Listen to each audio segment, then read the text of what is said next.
부터 8장 26절까지라고 얘기했고요. 갈릴리 사역을 중심으로 내용이 전개된다 그랬습니다. 그래서 예수님께서 어떤 사역을 하셨는지에 대해서 설명을 하고 있는데요. 특별히 능력 있는 사역에 대해서 막 설명을 합니다.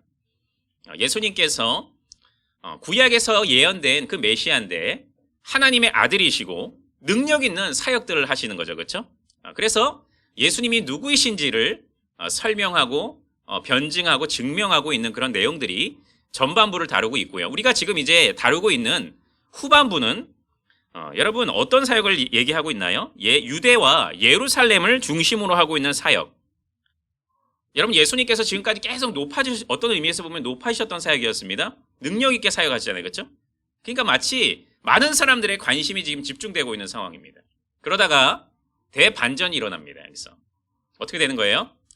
이제 순환의 길로 접어드십니다. 여러분 이게 참 복음의 메시지 참 중심적인 메시지 중에 하나잖아요. 그렇죠? 그냥 단순히 예수님을 영광의 메시아로만 여기느냐 아니면 영광의 메시아이시기도 하지만 순환의 메시아인가 하는 거죠. 그렇죠? 제자들도 여기에 관심을 가지고 있는 것이죠. 그렇죠? 그래서 오늘은 예수님의 순환에 대해서 그리고 우리 다음 달에 공부할 때는 순환과 더불어서 이제 예수님의 마지막 그 영광에 대해서 이야기를 합니다. 그런데 여기서 우리가 또 초점을 맞추는 것은 제자도입니다. 제자도. 그렇죠? 그냥 단순히 예수님만 누구이신가만 얘기하는 게 아니고 예수님만 누구이시고 예수님의 사역이 무엇인가에 대해서만 관심을 갖고 있는 게 아니고요. 또한 그렇다면 예수님의 제자, 그분을 따라가는 제자들은 과연 그 예수님의 순환과 영광 앞에 어떻게 동참하고 있냐 이거죠. 여러분 그래서 우리 제자도에 대해서 한번 생각해 보는 게 바로 오늘 우리가 초점을 맞춰서 공부할 내용입니다. 여러분 7관인데요. 우리 전체 본문은 마가복음 10장부터 13장이라고 생각하면 됩니다. 4장밖에 안 되는 짧은 장인데 여러분 공부할 때 반드시 성경을 읽고 그 다음에 내용을 해야 이해가 됩니다. 그냥 단편적인 이해를 가지고서는 마가복음 전체를 잘 이해할 수가 없습니다. 물론 핵심적인 내용을 가지고 질문을 하고 있는데 이 내용을 살펴보면 우리가 마가복음의 핵심적인 내용들을 다 이해할 수 있다 할 수 있겠지만 대략적인 이해를 할 수 있다 생각하겠지만 그럼에도 불구하고 전체를 다 파악하고 읽는 것이 중요하다고 생각이 됩니다. 그래서 아까 방금 제가 이야기한 대로 오늘은 이 7과에서 이제 집중하고 있는 것은 예수님의 순환이 이제 예언되고 있는 그런 장면들입니다. 그 가운데 일어나고 있는 사건 그리고 예수님의 말씀을 통해서 여러 교훈들을 한번 생각해 보도록 하겠습니다. 그래서 예수님의 제자도에 대한 이런 고정관념이 이제 반전을 이루는 새롭게 정립되고 있는 그런 대전환을 이루는 그런 장 중에 하나입니다. 그렇게 우리 생각해 보도록 한번 해보도록 하겠습니다. 첫 번째 뭐냐? 결혼과 이혼에 대한 이런 생각과 도전들입니다. 이런 바리새인들은 지금 관심을 갖고 있는 게 뭐예요? 이런 바리새인은 그냥 예수님을 높이기 위해서 지금 바리새인들이 그런 관심을 집중시키고 있나요? 아니에요. 여러분 유대 종교 지도자들은 지금 계속해서 어떻게 하면 예수님을 시험할까? 그렇죠? 어떻게 하면 그 권위를 깎아내릴까? 여기에 관심을 두고 있는 사람들입니다. 그런 마음 가운데 지금 예수님께 접근을 했습니다. 어떤 질문을 하고 있냐면 이혼에 대한 질문을 합니다. 이혼의 합법성에 대해서 이것이 옳은가 아닌가에 대해서 시험하고 있습니다. 여러분 초점이 뭐예요? 어떻게 이게 예수님께 시험거리가 되는 거예요? 여러분 모세는 신명기에 보니까 24장 1절부터 4절에 보니까 모세는 여러분 이혼에 대해서 허락하는 내용이 나옵니다. 뭐라 그랬냐면 이혼 증서를 써줘라 그리고 이혼해라 이렇게 얘기했습니다. 이거 뭐예요? 허용하는 거잖아요. 그렇죠? 여러분 그런데 창세기에 가보면 2장 24절에 보니까 어떤 말씀이 나와요? 둘이 한 몸을 이룰지어다 그랬습니다. 여러분 이거 허락하는 거예요? 허락하지 않는 거예요? 허락하지 않는 거잖아요. 그렇죠? 과연 그렇다면 허락하는 거냐 안 하는 거냐 이거죠. 하나님의 뜻이 무엇이냐 이거죠. 그래서 예수님이 한 편을 선택하면 다른 한 편을 어기게 되는 거니까 예수님께서 이제 권위가 무너지게 되고 여러분 이렇게 시험하는 거죠. 여러분 그런데 이들이 목적했던 것은 그냥 단순히 예수님을 쓰러뜨리는 것도 있지만 내가 그냥 이런 죄된 욕망 가운데 마음껏 이혼하고 싶은 그런 마음이 있는 거예요. 그런 의도를 가지고 지금 물어보고 있는 거죠.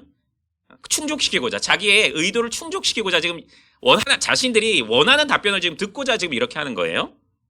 여러분 근데 예수님이 뭐라고 말씀하셨습니까? 그 이혼 증서에 대해서 뭐라고 말씀하셨냐면 그것은 내가 그렇게 이혼을 허락하는 것은 그 모세로 하여금 그렇게 이혼 증서를 쓰도록 말해준 것은 인간의 완악함 때문이라 그랬습니다. 여러분 그래서 예수님께서는 뭐라고 얘기하냐? 이 이혼 증서는 뭐냐? 그 목적은 뭐냐? 이혼을 쉽게 하기 위함이 아니고 오히려 이혼을 어렵게 만드는 절차를 두어서 이혼을 하지 못하도록 하기 위한 그런 목적 속에서 예수님께서 사실 그렇게 하신 것이죠. 또한 여러분 이 목적은 뭐냐면 남편의 횡포를 방지하기 위함이에요. 아내를 버린 다음에 그냥 마음껏 다시 취하는 그런 남용. 근데 이혼 증서가 있으면 이걸 갖다 대면 우리 이혼하지 않았냐? 여자의 권리가, 아내의 권리가 보호가 되는 거죠. 이런 목적 속에서 예수님께서는 이혼의 증서를 해주신 것입니다. 그런데 예수님께서 이 본문에서 뭐라고 말씀하시냐면 다시 한번 이렇게 말씀하십니다. 하나님이 짝지어 주신 것을 사람이 나누지 못할지니라 그랬습니다. 대전제는 뭐예요, 여러분? 이혼이 되는 거예요, 안 되는 거예요? 안 되는 것입니다, 여러분. 이 시대는 점점 이혼이 그냥 뭐 기독교인들조차도 이런 많은 사람들이 이혼을 하다 보니까 우리 주변에서 심심치 않게 보게 되는데 여러분 우리는 사회적인 분위기를 따라가는 사람들은 아니죠, 그렇죠? 하나님이 창조 원리, 결혼의 원리가 뭐냐 이거죠. 짝지어준 것, 그렇죠? 절대로 나뉠 수가 없다. 이것을 오히려 강조하고 설명하고 있는 것입니다. 여러분 예수님의 대답을 통해서 배울 수 있는 결혼의 본질은 무엇입니까? 제가 방금 설명을 했는데 하나님께서 짝지어 주신 것이라 그랬습니다. 누가 짝지어 줬다고요? 하나님이. 여러분 그래서 이런 얘기는 옳은 말이 아니에요. 아 내가 잘못 결혼했나 보다. 이게 없습니다. 우리는. 하나님이 결국 짝지어 줬다 이거죠. 여러분 한 몸이 되게 했다 이거죠. 한 몸. 제가 우리 10계명 강의 우리 대학부 SFC는 제가 10계명에 대해서 설명을 하는데 우리 간음하지 말라에 대해서 제가 결혼에 대해서 설명을 했습니다. 여러분 이거 한 몸이 되게 하는 거는 풀로 딱 붙여놓은 거예요. 그렇죠? 공백이 없어요. 떨어질 수가 없는 강력 접착제는 비교도 안 되는 하나님께서 딱 붙여놓은 거죠. 여러분 제가 그래서 수학 공식으로 제가 설명을 했습니다. 여러분 1 플러스 1은 2인데 여러분 1 플러스 1 결혼의 원리는 1 플러스 1은 뭐예요? 1이에요. 하나가 됐다 이거죠. 한 몸 되게 하신 것 나뉠 수 없다. 여러분 더더욱 우리가 여러분 우리 복음의 진리를 결혼이 설명한다 그랬죠. 그리고 더 나아가서 여러분 남편과 아내에 대해서 누구를 어떤 존재를 빗대어서 설명하고 있죠? 여러분 예수님과 그분의 몸된 교회, 신랑 신부 관계로 설명하잖아요. 그렇죠? 여러분 결혼 관리는 단순히 우리끼리 행복하자 이게 아니에요. 우리는 서로 간의 의무를 다하면서 지금 뭐를 우리 설명하고 있는 거예요? 보여주고 있는 거예요? 복음의 진리를 보여주고 있는 것입니다. 예수님께서 우리를 얼마나 사랑하냐 이거죠. 그 신실한 사랑, 그렇죠? 그 언약적 사랑. 우리는 결혼 생활을 잘 함으로써 예수 그리스도의 언약적 사랑, 그리고 우리가 하나님 앞에 어떤 존재로 살아가야 되는지를 설명하고 있는, 증거하고 있는 그런 존재로서 살아가고 있다 그러죠. 그래서 여러 다양한 입장에서 예수님께서는 우리에게 나뉠 수가 없다 이렇게 설명하고 있는 것입니다. 여러분 두 번째, 하나님 나라의 자격에 대한 도전인데요. 여러분 어린아이와 같은 태도를 요구하고 있죠. 예수님께서는 천국에 누가 들어가냐? 어린아이와 같은 자. 그런데 여기서 예수님께서는 대조를 통해서 누가 그 어린아이와 같은 믿음인지를 설명하고 계십니다. 여러분 두 부류, 어린아이와 또 다른 부류엔 누가 있냐면 부자 청년과 예수님의 제자들이 있습니다. 여러분 예수님의 제자들은 아이가 왔을 때 어떻게 했어요? 절로 가 그랬죠. 그렇죠? 네가 올 자리가 아니야 그랬습니다. 여러분 그리고 쫓아냈죠. 그렇죠? 여러분 그런데 또한 부자 청년이 왔습니다. 예수님께. 율법을 영생을 어떻게 얻을 수 있습니까? 자신은 율법을 나 지금까지 잘 지켰는데요. 어떻게 우리가 영생을 얻겠습니까? 여러분 그랬더니 예수님께서 뭐라고 얘기했어요? 소유를 다 팔아서 가난한 자들에게 주고 나를 따르라 그랬습니다. 부자 청년이 날 따랐어요? 안 따랐어요? 예수님을 따랐나요? 안 따랐나요? 안 따라갔습니다. 슬픈 기색을 하고 떠나갔다 그랬습니다. 여러분 여기서 얘기하고 있는 게 뭐예요? 첫 번째로 어떤 사람, 어린아이와 같은 믿음을 가졌다는 게 뭐예요? 하나님을 절대적으로 의존하고 이런 순수한 순종, 그렇죠? 이런 것들이 어린아이 같은 사람이잖아요. 어린아이들이 그렇거든요, 정말. 부모밖에 몰라요. 제가 자녀가 있는데 하윤이가 있는데요. 둘째 딸은 더 어려요. 잘 못 봤겠지만 코로나 이런 상황 때문에 딱 일어나면 누구 찾을까요? 엄마 찾을까 아빠 찾을까? 퀴즈. 아빠 찾을까요? 엄마 찾을까요? 반전입니다. 반전 대답이에요. 저를 찾습니다.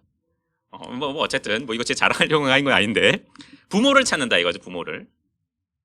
딱 달라붙어 있습니다. 여러분 그런데 여기서 지금 더 집중적으로 강조하고 있는 것은 조금 이렇게 다른 측면이에요. 여러분 지금 제자들은 그 부자 청년은 어떻게 영생을 얻는다고 생각해요 지금? 율법 순종, 그렇죠? 내가 어떻게 해야 영생을 얻겠습니까? 어떤 율법까지 지켜야지 내가 영생을 얻겠습니까? 이런 측면인 거잖아요, 그렇죠? 여러분 제자들은 지금 어떤 측면으로 영생을 얻는다고 생각해요? 희생하는 것. 내가 예수님께 희생하고 헌신하면 영생을 얻는다고 생각하는 거죠. 여러분 그런데 어린아이와 같은 믿음이라는 것은 뭐예요? 자신의 부적합성에 대한 자각입니다. 절대적인 의존. 그렇죠? 생존에 있어서의 절대적 의존. 내가 나 스스로 힘으로는 안 된다. 이거 어린아이들은 그렇잖아요. 그렇죠? 여러분 영생은 어떻게 얻습니까? 우리의 수고와 헌신을 통해서 얻는 건가요?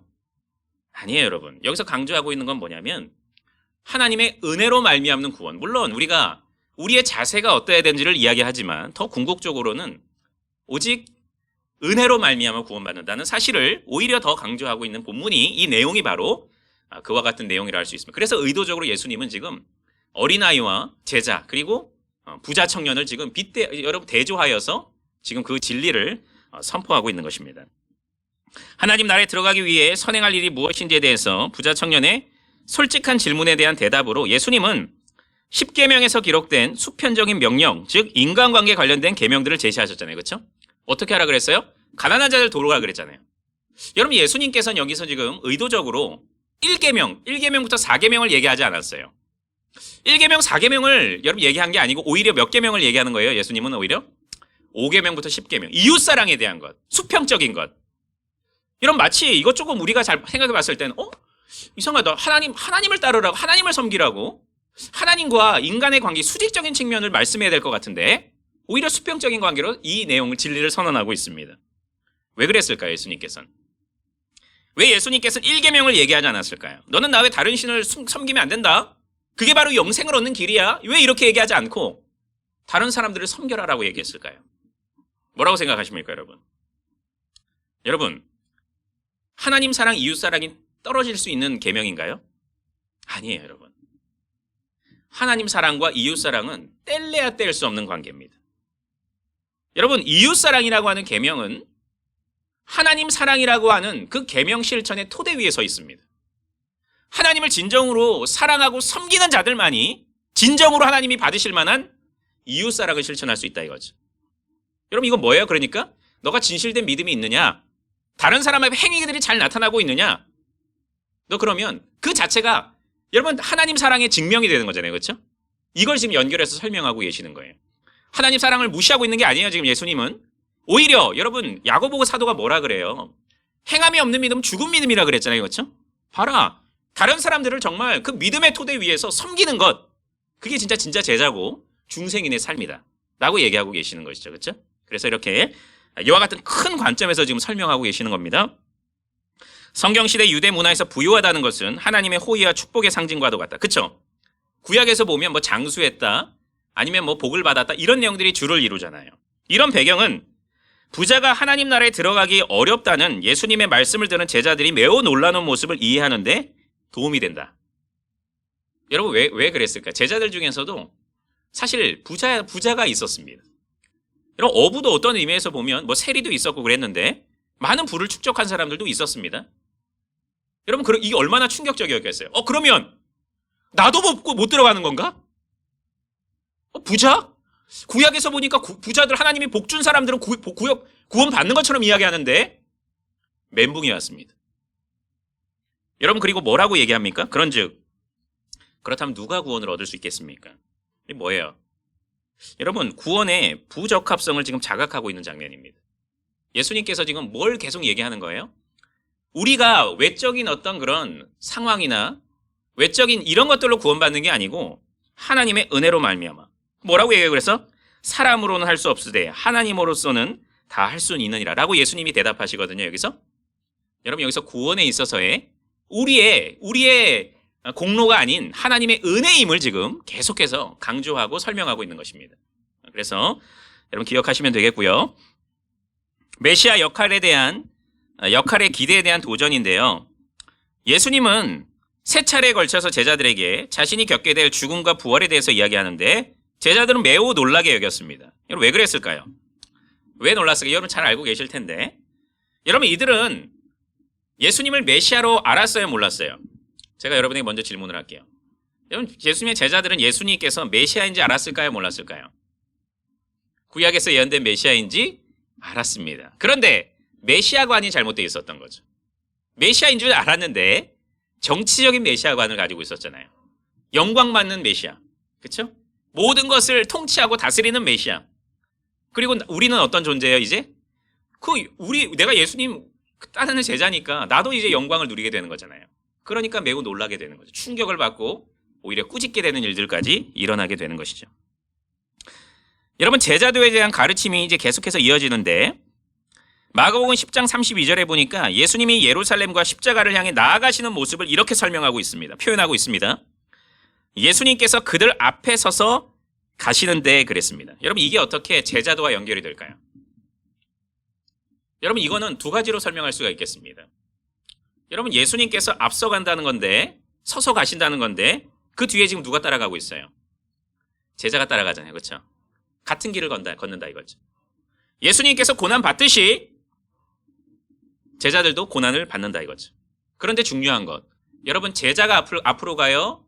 지금 예수님은 앞에 가고 있는 장면인가요? 예수님께서 앞을 갑니다. 무슨 얘기예요? 여러분 제자를 대신해서 그들을 위해서 예수님께서 고난을 받는다는 거예요.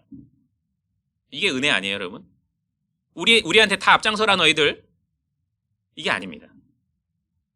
예수님께서 앞을 향해서 앞으로 전진하시면서 본인이 앞으로 간다 이거죠. 자신이 죽임을 당하고 그 효력을 통해서 이제 그렇죠? 그 혜택을 제자들로 하여금 누리게 한다 이거죠. 그 길을 따라가게 하시면서도 여러분 이런 진리가 여기 안에 숨겨 있다고 할 수가 있겠습니다. 다음입니다. 야고보와 요한은 예수님을 오랫동안 고대했던 메시아, 그렇죠? 다윗의 자손으로 이해했습니다. 그런데 여러분 예수님이 왕자로 나아가시는 그 길이 오직 고난을 통해서만 가능하다는 사실을 아직까지 이해하지 못하게 되었습니다. 여러분 그런데 야고보와 요한은 뭐라고 얘기합니까? 뭐라고 예수님께 요청을 했어요? 이런 상황 속에서 주의 영광 중에서 우리를 하나는 주의 우편에 하나는 좌편에 앉게 하소서 그랬거든요. 여러분 여기에서 제자들은 어떻게 반응을 했어요? 화를 냈습니다. 제자들 왜 화냈을까요? 다른 열제자는 화를 냈어요. 내가 거기 가고 싶은데 왜 네가 먼저 선수치냐 이거죠, 그렇죠? 나도 영광 누리고 싶은데 그 얘기죠, 그렇죠? 여러분 야고보와 지금 요한의 동기는 뭐예요? 예수님을 지금 왜 따라가고 있습니까? 영광 누리려고. 여러분 우리가 이거 주의해야 되는 신앙입니다. 여러분 우리는 물론 예수님을 따라가다 보면 결국엔 영광을 누리게 됩니다. 그런데 우리는 영광을 쫓는 자들이 아니라는 거죠. 예수님을 쫓는 자들이죠. 그렇죠? 여러분 우리는 무엇을 얻기 위해서 이 땅에서 잘 먹고 잘 살기 위해서 예수님을 쫓는 자들이 아니에요. 그렇죠? 예수님을 사랑하고 예수님을 경외하고 예수님의 제자이기 때문에 우리는 그분을 쫓는 거죠. 그렇죠? 그런데 그런 자들은 결국 어떻게 돼요? 여러분 영광을 누리게 돼 있다 이거죠. 이게 신앙의 법칙입니다. 그것을 제자도를 지금 설명하고 있는 것입니다. 여러분 또 그 뒤에 이어지는 내용인데요. 10장 35절부터 52절에 보니까 마가가 두 종류의 사건을 이야기합니다. 한편에는 방금 얘기한 야고보와 요한 이야기가 있고요. 다른 한편에 또 누구를 대조시키냐면 여러분 바디메오가 눈을 떴다네 알아요 몰라요? 그 이야기가 지금 등장하고 있습니다. 그냥 여러분 이 지금 순서나 이런 대조들은 그냥 있는 게 아니에요. 그 다음 이야기구나 이게 아니에요. 그냥 그렇게 보면 안 돼요. 그 앞선 사건과 연결시켜서 우리는 생각해 볼 줄 알아야 돼요. 문맥 안에서 설명을 보는 거죠. 여러분 그런데 아주 여러분 공통점이 있어요. 둘 다 자비를 구합니다. 하나님 앞에. 어떤 의미에서. 그리고 예수님은 너희가 나한테 뭐 주기를 원하냐? 예수님 묻고 예수님께 간구하는 이들은 모두 메시아에 대한 마음가짐, 생각은 가지고 있었습니다. 그 믿음은 가지고 있었습니다. 뭐가 차이가 있습니까, 여러분? 여러분 야고보와 요한은 메시아에 대한 온전한 믿음이 없었습니다. 그렇죠? 자신의 영광만을 추구하는 영광의 메시아만 생각을 하고 있었죠. 이런 바디메오는 어떤 존재입니까? 메시아께 대한 온전한 믿음이 있었습니다. 뭐라고 얘기하냐면 다윗의 자손이요 나를 불쌍히 여기셔서 그러거든요. 오히려 이들은 어떤 의미에서 제자들은 영광을 구하지만 이들은 자비를 구했습니다. 하나님 앞에. 여러분 이것을 통해서 우리에게 가르쳐주는 게 뭐예요? 야고보와 요한은 사실 맹인이 아니었습니다. 뜨고 있는 사람들인데 오히려 그들이 영적으로는 소경이었습니다.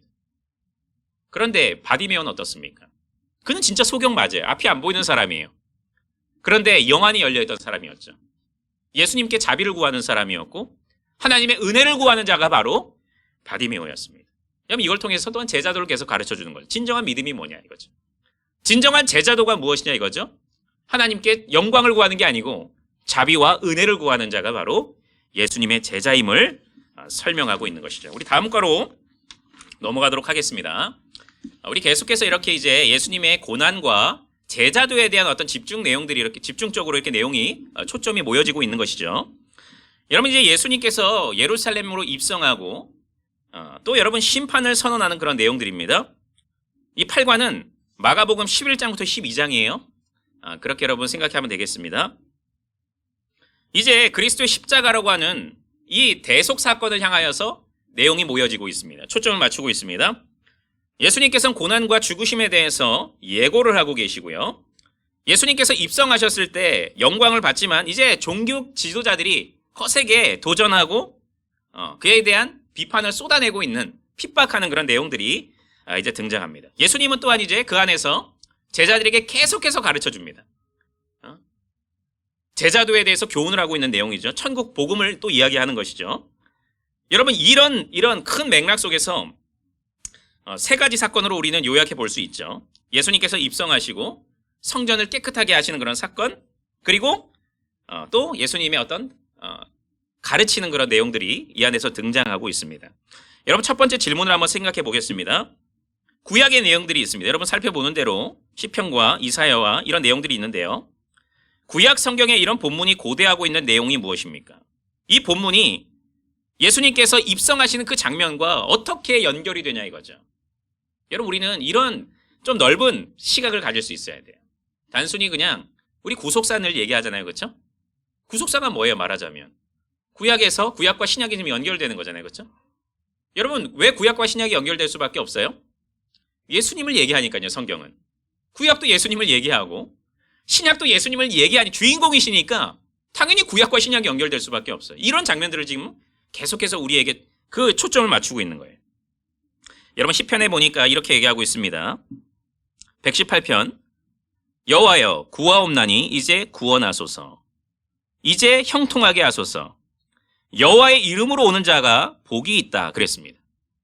여러분 지금 이걸 누구에 대해서 얘기하는 걸까요? 예수님에 대해서 얘기하죠. 여러분 구하옵나니 이제 구원하소서 이게 무슨 뜻이냐면 호산나라는 뜻입니다. 여러분 예수님께서 입성하실 때 어떤 외침이 주변에서 일어났어요? 호산나 다윗의 자손이요. 그렇죠? 여러분 이게 지금 실현되고 있는 거잖아요. 또 스가랴 하나만 더 보겠습니다. 구약에 보면 9장 9절에 보니까 보라 내 왕이 내게 임하니 그는 공의로우시고 구원을 베푸시고 겸손하여 나귀를 타시나니 그랬습니다. 누구예요? 예수님입니다. 영광 중에 오시는데 나귀를 타고 오시는 분. 여러분 그렇다면 우리 이제 마가복음을 한번 보겠습니다. 어떤 말씀이 나오는지 보겠습니다. 어떻게 이게 아주 긴밀하게 연결이 되는지 한번 보도록 하겠습니다. 마가복음에 보니까 이런 말씀이 나옵니다. 여러분 예수님께서 나귀 새끼를 타고 예루살렘에 입성하시는 거 알고 계시죠? 그렇죠? 여러분 사람들이 뭐라고 얘기합니까? 호산나 찬송하리로다. 주의 이름으로 오시는 자요. 아까 여호와의 이름으로 오는 자는 복이 있다 그랬거든요. 주의 이름으로 오시는 이요. 그랬습니다. 여러분 예수님은 누구세요? 여러분 예수님을 누구라고 생각하십니까? 여러분 예수님에 대한 온전한 신앙 고백을 어떻게 얘기할 수 있을까요?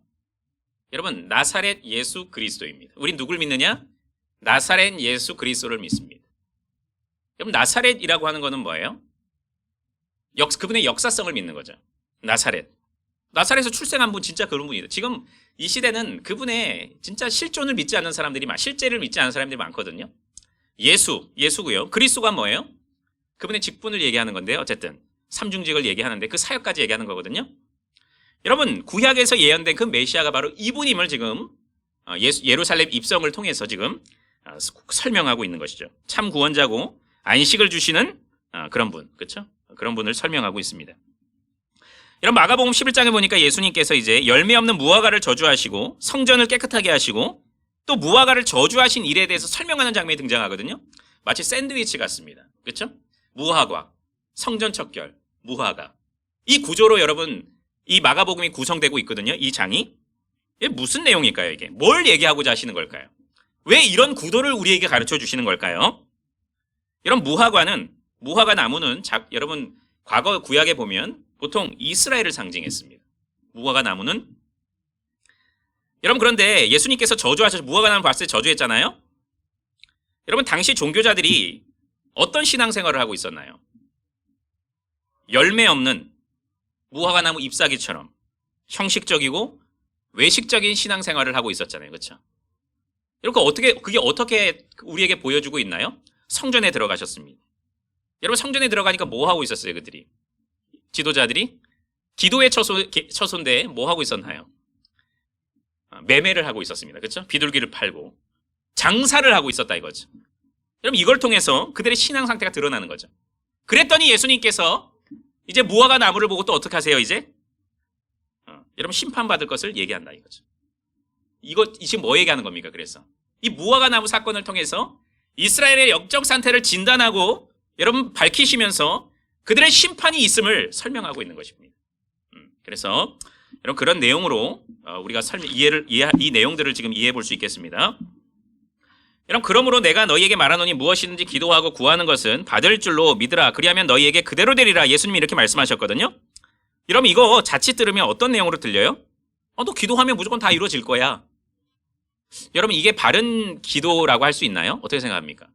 여러분이 그냥 입술만 열면 형통복음 그렇게 얘기해요. 조엘 오스틴 같은 목사는 그렇게 얘기합니다. 하나님이 우리의 복을 위해서 존재하시는 분이신데 내가 말하면 이루어지는 거예요. 그러니까 여러분 그 대표적인 책 이름 뭐죠? 긍정의 힘, 그렇죠? 긍정의 힘입니다. 긍정의 힘. 여러분 그런데 이게 정말 바른 기도인가요? 여러분 예수님께서는 그렇게 사셨나요, 과연? 어떤 게 여러분 예수님께서 바라시는 우리가 정말 기도해야 되는 간구의 모습이어야 되나요? 분명히 하나님의 뜻에 대한 순종이 있어야겠죠. 그렇죠? 예수님께서도 사실 어떻게 하십니까? 돌아가시기 전에 십자가에 달려 돌아가시기 전에 이 잔을 옮겨달라고 하면서 뭐라고 덧붙여요, 하면서? 내 뜻대로 말고 아버지 뜻대로 하라 그러잖아요. 그렇죠? 분명히 하나님의 뜻대로 하는 기도가 바른 기도일 겁니다. 그런데 여러분 여기서 야고보서와 요한 1서에서 여러분 이 예수님의 의도를 잘 설명하고 있습니다. 뭐가 예수님께 바른 기도, 하나님께 올려지는 바른 기도인가? 여러분 야고보서 4장 3절 뭐라고 얘기하냐면 여러분 나중에 다 찾아보세요. 구하여도 받지 못함은 정욕으로 쓰려고 잘못 구하기 때문이라 그랬습니다. 여러분 어떻게 기도해야 된다는 거예요? 이건 바른 동기가 아니라는 거죠. 그렇죠? 자기 정욕을 위해서 기도한다 이거죠. 이거 잘못된 기도다. 여러분 우리의 기도의 목적이 뭐예요? 주기도문에서 잘 드러나죠. 그렇죠? 뭐예요? 하나님의 영광입니다. 바른 기도가 뭐냐? 하나님의 영광 가운데 기도하는 기도. 또 여러분 요한일서에서 5장 14절에 보니까 뭐라고 얘기하냐면 이렇게 말합니다. 그의 뜻대로 무엇을 구하면 들으심이라 그랬습니다. 누구 뜻대로? 그의 뜻대로. 하나님의 뜻대로. 여러분 기도하실 때 어떻게 기도하셔야 돼요? 하나님의 영광. 그게 목적이 되어야 됩니다. 그냥 내 부귀영화, 내가 잘 먹고 잘 살고. 물론 제가 여러분에게 여러분은 잘 먹고 잘 살면 안 됩니다. 그 얘기하는 거 아니죠 지금. 잘 먹고 잘 사십시오. 여러분 더더욱 그렇게 해야 돼요. 그런데 하나님의 영광이라고 하는 큰 틀 속에서, 그렇죠? 목적 속에서 여러분이 잘 먹고 잘 살아야 됩니다. 그런데 또 하나님의 뜻대로입니다. 성경에서 이야기하는데 여러분 성경에서는 이렇게 얘기하고 있는데 여러분 다른 걸 구하고 있으면 돼요. 주일 성수하라고 하는데, 그렇죠?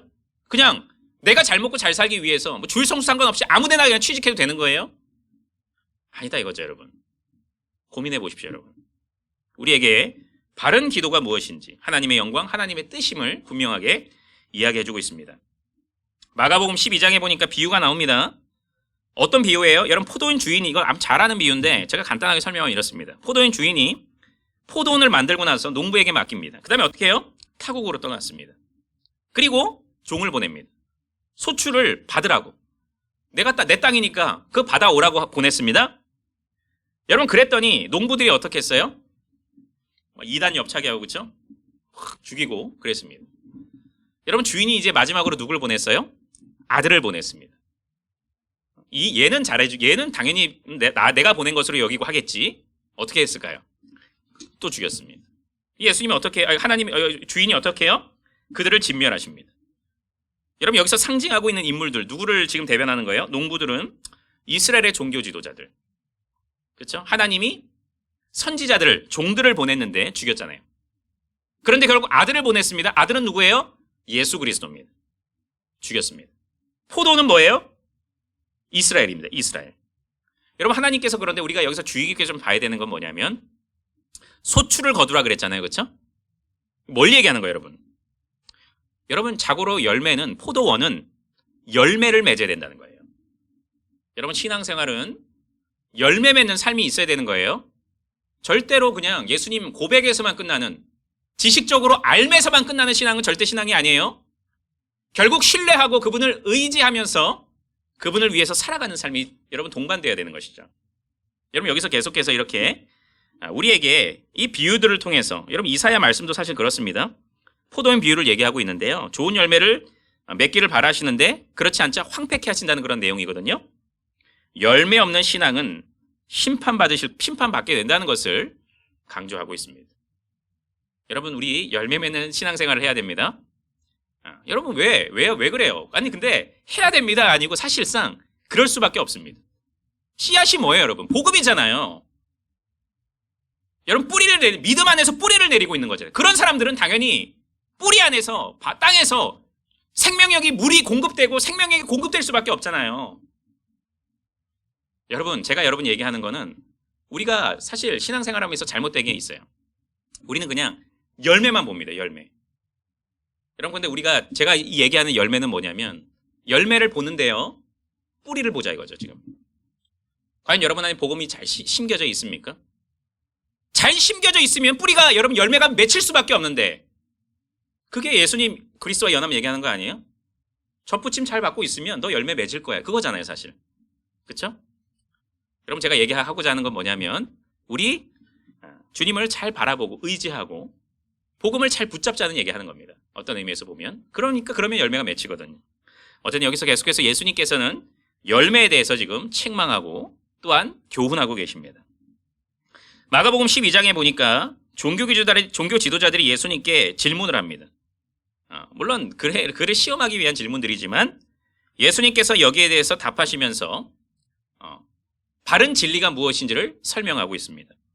세 가지로 나뉠 수 있는데요. 정치적인 질문과 신학적인 질문과 도덕적인 질문입니다. 아주 이 사람들 집요합니다. 뭐라고 얘기합니까? 바리새인들이 가이사에게 세금을 바치는 것이 옳습니까? 안 옳습니까? 그랬습니다. 여러분 이게 왜 이슈가 될까요? 여러분 가이사가 누구예요? 로마의 황제잖아요. 그렇죠? 지금 자신들을 압제하고 있는 나라잖아요. 그리고 또 우상으로 섬김을 받고 있는 사람이잖아요. 과연 이 동전에 가이사라고 하는 이 도장이 찍혀 있는데 이 얼굴이 그려져 있는데 이거 이거 하는 거 맞습니까? 라고 얘기하고 있는 거죠. 여러분 그런데 뭐라고 얘기합니까? 예수님은 가이사의 것은 가이사에게 하나님의 것은 하나님께 바치라 그랬습니다. 그런데 원문을 잘 살펴보면 이렇게 얘기하는 겁니다. 사실 가이사의 것은 가이사에게 그러나 하나님의 것은 하나님에게 그러나라는 여러분 여기서 접속사를 붙이고 있습니다. 여러분 여기서 우리한테 균형 있는 여러분 그 관점을 제시하고 있는 거죠. 우리 국민으로서 의무해야 됩니까? 안 해야 됩니까? 잘 해야 됩니다. 그렇죠? 그런데 중요한 것 우리가 국민으로서의 의무 왕을 섬기고 왕 앞에 우리가 복종하는 거 맞는데 그런데 하나님께서 온 세상의 주권자가 되시고 창조주가 되신다는 것 그분께서 모든 것을 소유하고 있다는 것 사실 그것을 잊어서는 안 된다는 거죠. 그렇죠? 그래서 우리에게 바른 균형 있는 그렇죠? 더 폭넓은 시야를 지금 제시해주고 계시는 것이죠. 여러분 사두개인들이 이제 신학적인 질문을 합니다. 여러분 사두개인들은 특징이 뭘까요? 한 가지만 아주 중요한 특징이 있는데 뭘까요? 이들은 부활을 믿을까요? 믿지 않을까요? 믿지 않습니다. 그래서 이렇게 얘기합니다. 질문을 합니다. 7 형제가 있는데 여러분 수혼법이 뭔지 알죠? 수혼법. 첫째 아들과 첫째와 아내가 결혼했어요. 첫째가 죽었습니다. 그럼 누가 이 아내랑 결혼해요? 둘째가 결혼합니다. 둘째가 죽었어요. 그럼 누구랑 결혼해요? 셋째가 결혼을 합니다. 이게 수혼법이거든요. 그렇다면 이런 법에 따르면 이렇게 질문했습니다. 7형제가 한 아내와 결혼했다면 그녀는 부활 때 누구의 아내가 되겠습니까? 그랬습니다.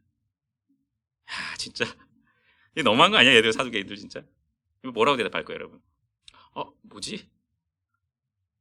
조롱하듯이 물은 거죠. 여러분, 예수님께서 이렇게 대답하십니다. 사람이 죽은 자 가운데 살아날 때는 장가도 아니가고 시집도 아니가고 하늘에 있는 천사들과 같으리라 그랬습니다. 그리고 하나님은 죽은 자의 하나님이 아니고 산 자의 하나님이시라 그랬습니다. 무슨 얘기예요, 여러분? 너 이 차원에서 지금 생각하면 안 돼. 지금 이 차원에서 그때 그 나라를 생각하면 안 된다. 그 부활의 몸을 생각하면 안 된다. 여러분, 그들은 철저한 부활을 믿지 않으니까 이 땅에서 다 설명해 보려고 하는 거죠. 그렇죠? 예수님은 그 시야를 넓혀주고 있는 거죠. 절대로 새로운 차원의 삶이 펼쳐지는 거야. 영광스러운 삶이 시작되는 거야. 천사와 같다 그러잖아요. 그렇죠? 여러분, 반드시 부활이 있을 것임을 오히려 강조하고 설명하고 계십니다. 그들이 믿지 못하고 있는데 이 땅에서의 시각을 두고 계속 있는데 아니다. 새로운 차원의 삶이 시작된다. 라고 예수님께서는 말씀해 주셨습니다. 여러분, 서기관들이 다음에 이제 또 나타나서 도덕적인 질문을 합니다. 모든 계명 중에 첫째가 무엇입니까? 그랬습니다. 어떻게 생각합니까, 여러분? 여러분은 어떤 계명이 가장 중요하다고 말씀하시겠습니까? 뭐라고 얘기하냐면 이렇게 얘기합니다. 마음과 목숨과 뜻과 힘을 다해서 하나님을 사랑하고 내 몸과 같이 이웃을 사랑하라 그랬습니다. 뭐라고 말씀하신 거예요? 10계명 전체다. 모든 계명이 다 중요하다 그랬습니다. 그런데 뭐를 먼저 앞세웠어요? 하나님 사랑을 먼저 앞세웠잖아요. 그렇죠? 아까랑 비슷한 얘기인데 다 중요한데 하나님 사랑이라고 하는 든든한 믿음의 토대 위에 이웃 사랑이 실천되어야 하는 거야 라고 얘기하신 것이죠. 그래서 우리는 반드시 하나님이라고 하는 이 든든한 토대 믿음 위에 그게 여러분 하나님께서 받으시는 여러분 그런 선행과 여러분 행위잖아요. 그렇죠? 우리는 그런 균형 잡힌 시각을 믿음을 가져야 할 것입니다. 마가복음 12장 36절에 보니까 시편 110편을 인용하고 계시거든요. 이 구약 본문이 확립하고 있는 교리가 무엇입니까? 여러분 어떤 얘기냐면 시편이 보니까 예수님께서 이 말씀을 인용했거든요. 다윗이 이렇게 얘기합니다. 주께서 내 주께 이르시되 내가 내 원수를 내 발 아래에 둘 때까지 내 우편에 앉았으라 하였도다 그랬습니다. 여러분 여기서 주가 2명 나옵니다. 첫 번째 주는 뭘까요? 주께서 내 주께 이르시되 주 첫 번째 주는 뭐예요? 성부입니다. 성부. 그렇죠? 내 주께 내 주는 또 성자입니다. 여러분 이분께서 지금 뭐 한다는 거예요? 하나님의 보좌 우편에 앉게 된다는 거예요. 영광 누리심을 얘기하는 거죠. 예수님의. 여러분 그런데 이 시각은 우리에게 어떤 것을 이야기합니까? 예수님은 누구세요? 다윗의 자손 맞아요, 여러분. 혈통적으로는. 그런데 다윗이 그리스도를 가리켜 지금 누가 뭐라 그랬어요? 주라 그랬잖아요. 그렇죠? 여러분 예수님은 다윗의 자손 맞는데 하나님의 아들이십니다. 그렇죠? 그분은 성자 하나님이십니다. 지금 이렇게 하나님 예수님에 대해서 편협한 시각을 가지고 있던 이들에게 예수님이 지금 누구이신지를 설명하고 있습니다.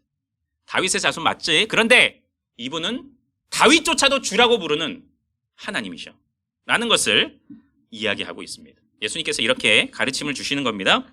마지막인데 마가복음 12장에 보니까 또 하나님은 여기 대조기법이 대조가 참 많이 나와요. 경건에 대한 대조인데요. 두 경건의 차이점이 무엇입니까? 첫 번째는 뭐냐면 종교 지도자들이에요. 12장 38절부터 40절인데 이들이 뭘 좋아했냐면 문안을 받는 걸 좋아했어요. 높은 자리에 앉는 걸 좋아했어요. 외식으로 길게 기도했습니다. 여러분 또 대조하는 한 여인을 등장시킵니다. 과부를 등장시킵니다. 그냥 과부의 두렵돈 알아요 몰라요? 그 떨리는 마음으로 자기가 가진 거 주님을 사랑하는 마음으로 다 드렸잖아요. 그렇죠? 여러분 뭐가 하나님께서 받으신 헌신인가요? 여러분 하나님은 그냥 단순히 양적으로 많이 있는 것만 하나님께서 기뻐하시나요? 믿음이 없어도 하나님이 기뻐하시나요? 아니에요. 믿음의 토대 위에 세워진 하나님을 향한 진실된 사랑 위에 세워진 섬김을 기뻐하십니다. 그렇죠? 여러분 그래서 잘 얘기하잖아요. 하나님께서 아벨과 그의 제사는 받았다 그랬는데 여러분 가인과 그의 제사 어떻게 했어요? 안 받았습니다. 그냥 그의 제물 안 받았다 얘기하지 않고요. 가인과 그의 제사라고 얘기했습니다. 제물이라고 얘기했습니다. 그래서 여러분 분명한 믿음 위에 세워진 헌신이 중요함을 이야기하고 있습니다. 여러분 내용들은 여러분이 제가 많이 다 포괄적으로 지금 거의 설명을 하고 있습니다. 그래서 참고를 하시고요. 마지막 우리 국어. 여러분 국어를 한번 생각해 보도록 하겠습니다. 여러분 여기는 13장입니다. 우리 제목을 한번 다 같이 읽어볼까요? 자 13장 우리 제목을 한번 읽어보겠습니다. 자 국어 제목을 한번 읽겠습니다. 자 시작. 예수님과 다가올 마지막 심판. 여러분 이제 공생의 사역 마지막을 향해서 정말 치닫고 있습니다. 예루살렘에 입성하셨고요. 자신의 죽음이 이제 가까이 왔음을 얘기하고 있습니다. 이제 6월절 만찬을 하고 십자가에 가시기 전에 장차 일어나게 될 사건들을 설명하고 있습니다. 여러분 이것은 그런데 이제 가깝게 이루어질 미래와 마지막 날에 이루어질 그 일을 이중적으로 설명을 하고 있습니다. 한번 우리 내용들을 한번 생각해 보겠습니다. 이 내용 속에서 어떤 삶을 또 제시하시는지, 어떤 믿음을 제시하시는지 한번 질문을 통해서 생각해 보도록 하겠습니다. 여러분 헤롯 대왕은 제2 예루살렘 성전을 솔로몬의 성전보다 크게 증축을 했습니다. 여러분 지금 예루살렘에 입성하고 있는 장면입니다. 제자들이 그거 보고 어떻게 했을까요? 우와 이랬습니다. 여러분 촌스럽게 우리 그러잖아, 그렇지? 어디 가면 막 좋으면 좀 이렇게 뭐 아는 척 좀 해야 되는데 깜짝 놀래가 눈이 휘둥그레져가지고 제자들이 그랬습니다. 여러분 예수님은 어떻게 반응하셨을까요? 그 성전을 보고 이렇게 얘기하셨습니다. 내가 이 큰 건물들을 지금 보느냐? 돌 하나도 돌 위에 남지 않고 다 무너뜨려지리라 그랬습니다. 뭘 선포하고 있는 거예요? 성전의 심판을 지금 예언하고 계십니다. 여러분 또 뭐라고 말씀하시냐면 14장 58절에 보니까 손으로 지은 이 성전을 헐고 손으로 짓지 아니한 다른 성전을 사흘 동안에 지으리라 그랬습니다. 또 다른 성전을 건축하겠다는 이걸 가지고 종교 지도자들은 신성모독했다고 얘기를 하는데 여러분 그러면서 뭐라고 말씀하시냐면 또 15장 38절에는 예수님의 죽으심 장면을 이야기하면서 이에 성소 휘장이 위로부터 아래까지 찢어져 둘이 되니라 그랬습니다. 여러분 단순히 그냥 성전 판계만 얘기한 게 아닙니다. 그렇죠? 새로운 성전에 대해서 얘기했습니다. 여러분 이 새로운 성전이 뭘까요? 뭘 통해서 이 새로운 성전이 세워진다는 건가요? 예수님의 죽으심입니다. 그렇죠? 여러분 성전이 뭐예요? 그렇게 뭐 같은 성전이에요? 새롭게 여러분 새로운 건축을 하나 한다는 건가요? 영적인 성전이죠. 그렇죠? 이제 우리 안에 성전이잖아요. 이제 우리가 성전이라 그러잖아요. 왜 성전이에요? 우리 안에 누가 거하세요? 그렇죠? 성령께서 거하시죠. 그렇죠? 예수님이신데 예수님의 영이 성령이니까 성령께서 이제 우리 안에 우리를 통치하시잖아요. 이 하나님 나라는 통치 개념인데 하나님 나라께서 임했다 그러는 거잖아요. 그렇죠? 물리적으로 임한 게 아니고 여러분 영적으로 임한 건데 물론 마지막 날 새하늘과 새 땅이 임할 때는 이제 우리가 물리적으로도 그것을 보게 될 거예요. 우리가 경험하게 될 거예요. 지금은 그 나라를 영적인 눈으로밖에 못 보는데요. 그때는 우리의 눈으로 이제 보게 될 거예요. 느끼게 될 거고요. 어쨌든 지금 성전 건축에 대해서 그 새로운 성전에 대해서 지금 그 시각을 또한 새롭게 교정시켜 주시는 거예요. 예수님 지금 계속 교정 작업하고 계세요. 제자들이 잘못 바라보고 있으니까 메시아도 잘못 바라보고 있고 하나님 안에서의 복이 뭔지도 모르고 있고 제자도가 뭔지도 모르고 있고 성전에 대한 이해도 여러분 잘못되어 있는 그 신앙 교정해 주고 계신다 이거죠.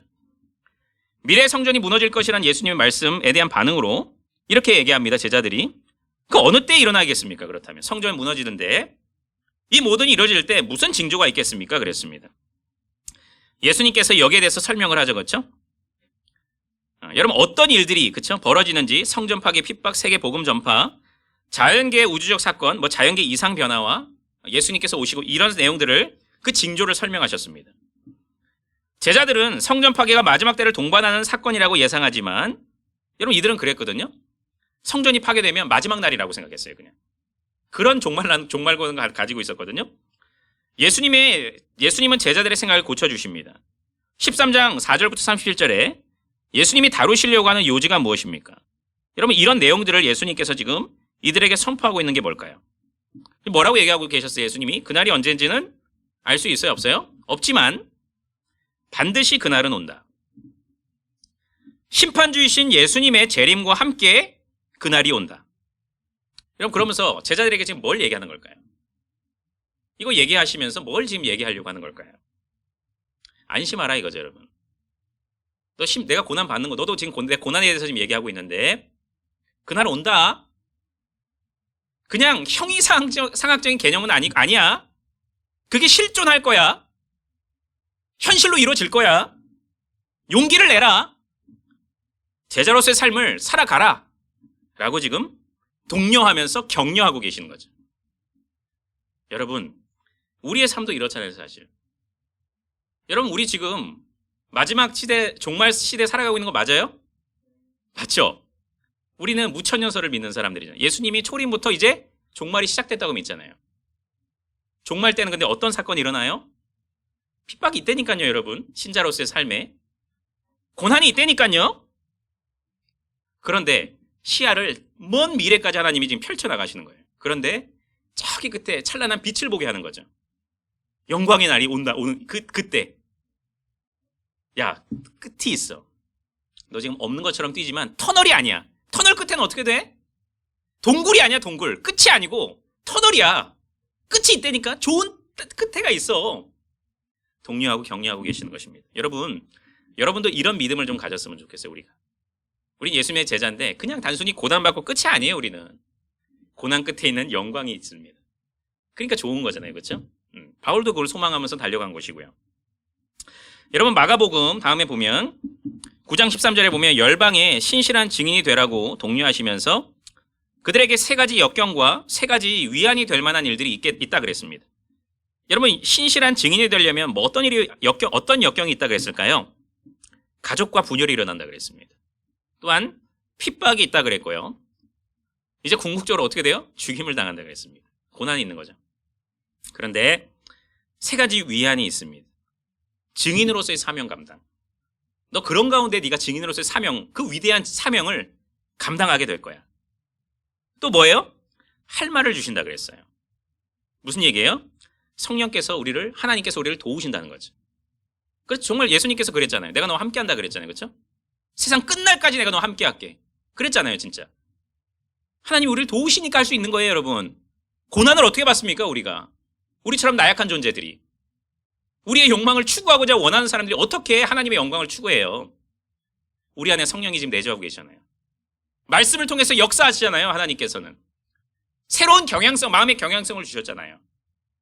이형형 말고 깜짝 놀라가지고 날 쳐다보는데 하나님 우리 그렇게 하니까 할 수 있는 겁니다. 또 어떻게 해요? 결국 위안, 구원받게 된다 그랬습니다. 여러분, 이 위안을 이게 여러분의 것임을 믿으면서 우리 앞을 향해 달려갔으면 좋겠습니다. 여러분, 멸망에 가증한 것이 서지 못한 곳에 선 것, 심판에 대해서 얘기하면서 뭐예요 이게? 멸망에 가증한 것, 우상이잖아요. 여러분, 선다고. 그러니까 이게 성전 안에 그 이방인들이 여러분 들어가게 된다는 거거든요. AD 70년에 로마군이 난입해서 성전을 파괴한 사건을 가리키는 것일 것이다. 여러분, 성전 파괴 사건의 의의가 무엇일까요? 1세기 유대인들의 생각 속에서는, 그들의 시각으로 보면 이 사건은 어떤 의미를 담고 있었을까요? 성전이 파괴됩니다. 성전은 뭐예요? 하나님의 임재입니다.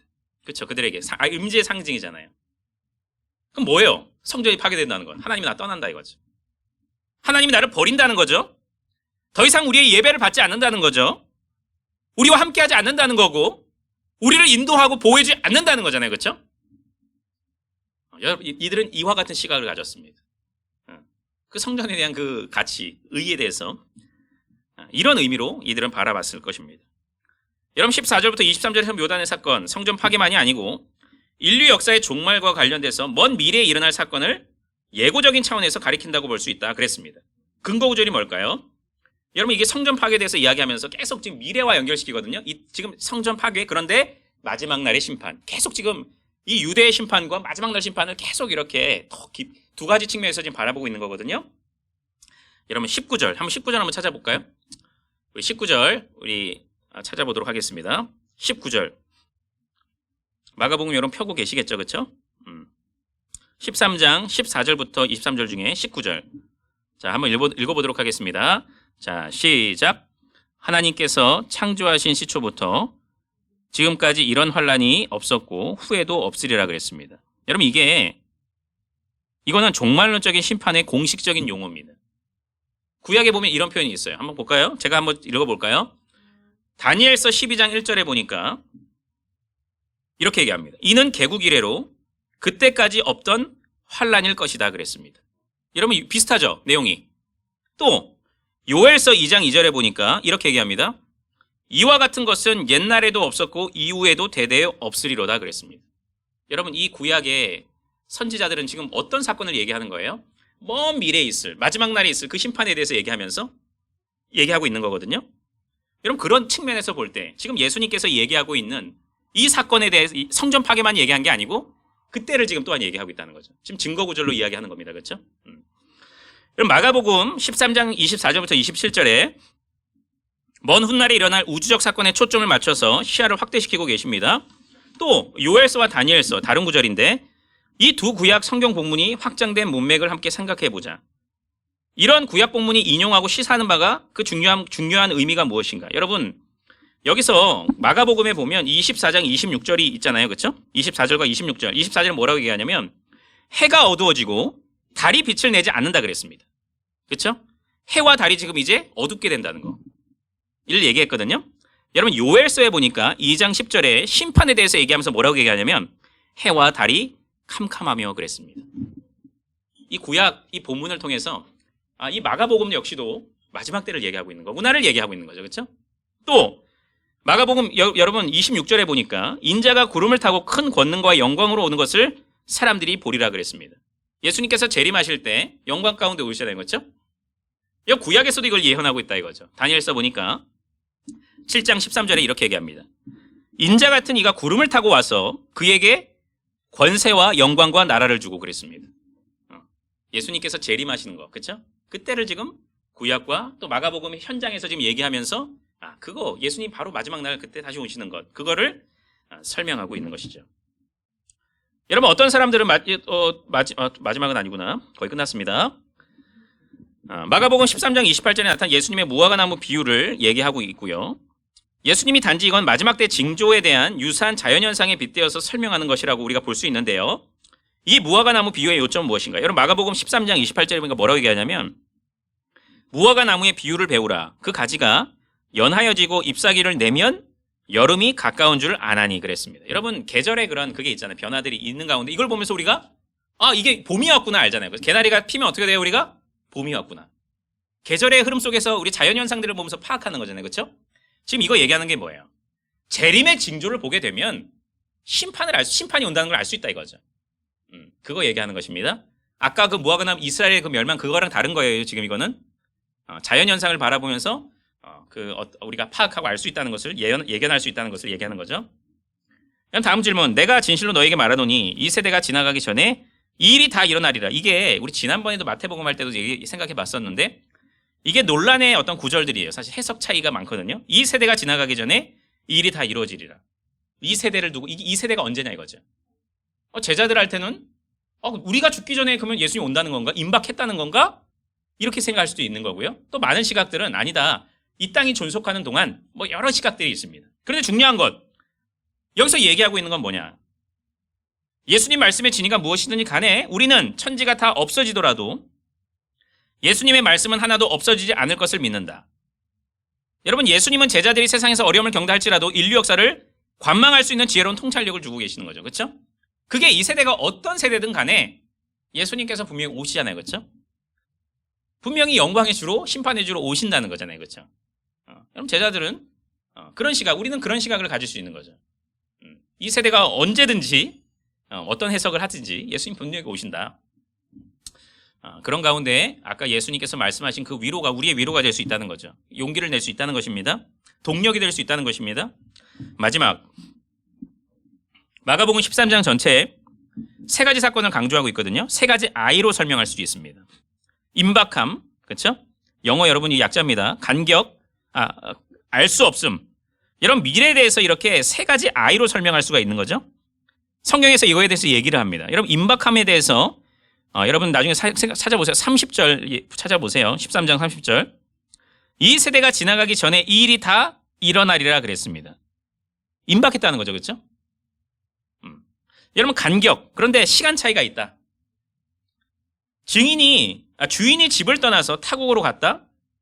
그런데 돌아온다. 나중에 그거잖아요. 그렇죠? 분명히 갈 때가 있고 올 때가 있다는 거예요. 예수님께서 승천하시기 있고 또 나중에 재림하시는 그 간격이 있다는 것을 얘기하는 거잖아요. 그렇죠? 여러분 그래서 이것을 우리는 성경적으로 바라볼 수 있는 거고요. 종말에 대해서 알 수 없다 그랬습니다.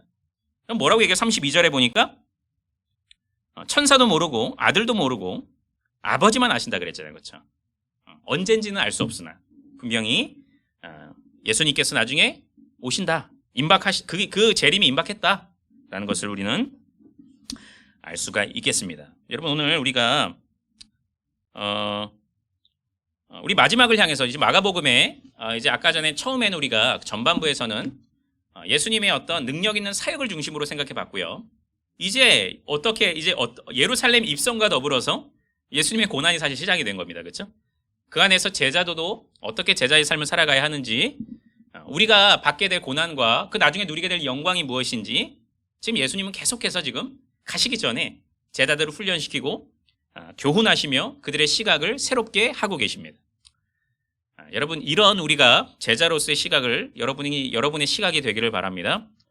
여러분 이렇게 예수님이 우리의 시각을 교정시켜 주셨을 때 우리도 교정을 받아야 됩니다. 정말 예수님의 제자들처럼 보고 있는데 감고 있는 자들이 되면 안 되잖아요. 그렇죠?